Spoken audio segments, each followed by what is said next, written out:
राधे राधे। राधा रानी की कृपा आप सब पर बनी रहे। ओम नमो भगवते वासुदेवाय नमः। आज हम माघ मास का 22वां अध्याय सुनेंगे। तो चलिए हम अपना अध्याय शुरू करते हैं।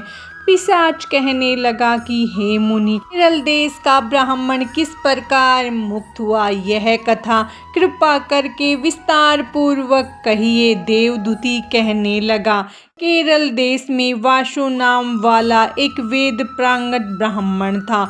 उसके बंधुओं ने उसकी भूमि छीन ली, जिससे वह निर्धन और दुखी होकर अपनी जन्मभूमि त्याग कर देश विदेश में घूमता हुआ किसी व्याधि से ग्रस्त होकर मृत्यु को प्राप्त हो गया। उसका कोई बांधव न होने के कारण उधर वैदिक क्रिया नहीं हुई और न ही उसकी दाह क्रिया हुई। इस प्रकार क्रिया के लोप होने से निर्जन वन में प्रेत होकर चिरकाल तक फिरता रहा। शीत ताप भूख प्यास के दुख से हाहाकार करता हुआ वह नंगे शरीर रोता फिरता था, परंतु उसको कहीं सद्गति दिखाई नहीं देती थी। सर्वथा दान न देने से वह अपने कर्म फल को भोगता था। जो लोग अग्नि में आहुति नहीं देते, भगवान का पूजन नहीं करते, वे आत्मविद्या का अभ्यास नहीं करते, अच्छे तीर्थों से विमुख रहते हैं। जो लोग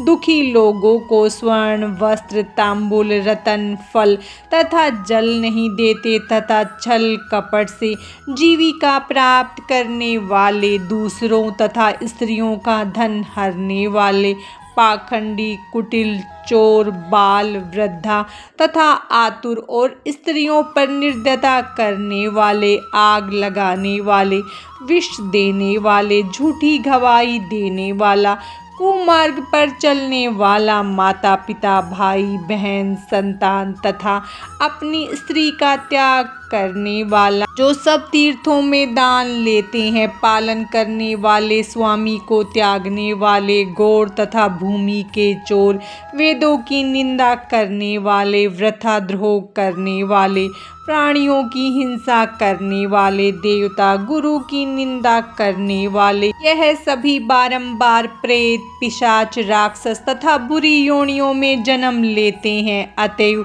बुरे कर्मों से बचकर धर्म के कार्य तथा यज्ञ दान और तप आदि करना चाहिए, क्योंकि कर्म फल अवश्य में मिलता है। इस प्रकार प्रेत की गति देखकर पाप कर्म कदापि नहीं करने चाहिए। ब्राह्मण कहने लगा कि इस प्रकार उस केरल ब्राह्मण ने उस पर्वत पर अधिक समय व्यतीत करके एक मार्ग में एक पथिक को देखा, जो 2 गगरियों में त्रिवेणी का जल लिए हुए था, आनंद पूर्वक भगवान के चरित्र का गान कर रहा था।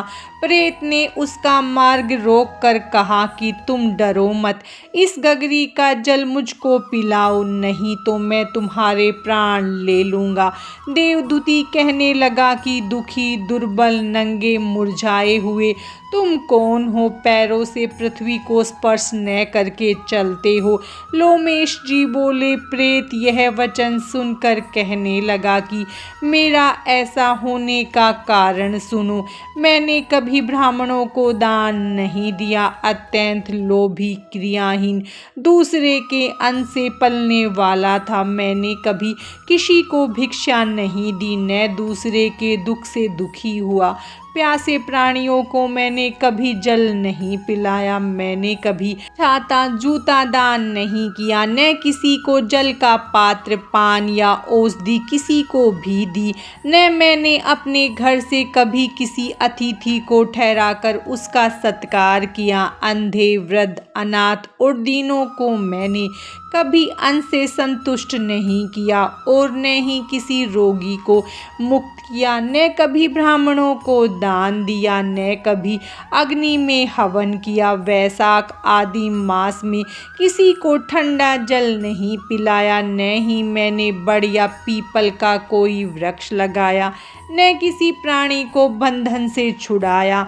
कभी कोई व्रत करके शरीर को नहीं सुखाया। इस कारण मेरा पूर्व जन्म सब बुरे कर्मों में ही व्यतीत हुआ। मेरे पूर्व जन्म के कर्मों से ही मेरी यह गति हुई है। इस वन में व्याघ्र भेड़िए से बचा हुआ मांस तथा जंतुओं के खाने से गिरे हुए फल, वृक्षों पर लगे हुए सुंदर फल तथा झरने का सुंदर जल सभी मिलते हैं, परंतु देव इच्छा से मैं कुछ नहीं खा सकता। सर्प की तरह केवल पवन भक्षण करके जीवन व्यतीत करता हूँ। बल, वृद्धि, मंत्र, पुरुषार्थ के लाभ, हानि, सुख, दुख, विवाह, मृत्यु, जीवन, भोग, रोग तथा वियोग में केवल भाग्य ही कारण होता है।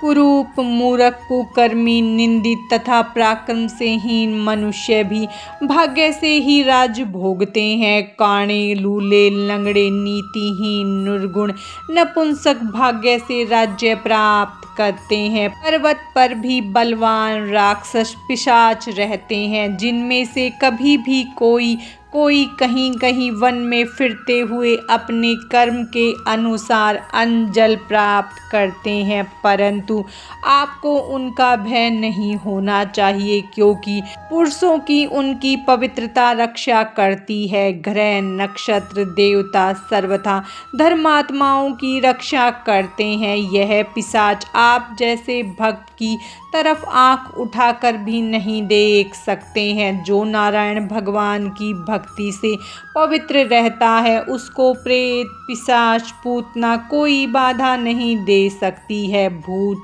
बेताल, पिशाच, गंधर्व, काकिन, साकिनी ग्रह, रेवती, यज्ञ मात्र ग्रह, भयंकर ग्रह, सर्प, कुष्मांडा तथा दूसरे दुष्ट जंतु पवित्र वैष्णव की तरफ देख भी नहीं सकते। जिसकी जिह्वा पर गोविंद का नाम, हृदय में वेद तथा श्रुति विद्यमान है, जो पवित्र और दानी है, उनको कभी भय नहीं हो सकता। हे ब्राह्मण, इस प्रकार कर्मों का फल भोगता हुआ मैं यहाँ रहता हूँ, ऐसा सोचकर मैं शोक नहीं करता। एक बार मैं वालिनी नदी के किनारे पर गया था। वहाँ पर घूमते हुए मैंने सारस के वचनों को सुना था। माघ मास का 22वां अध्याय समाप्तम। भगवान श्री हरि विष्णु और माता लक्ष्मी की कृपा आप सब पर सदा बनी रहे। राधे राधे।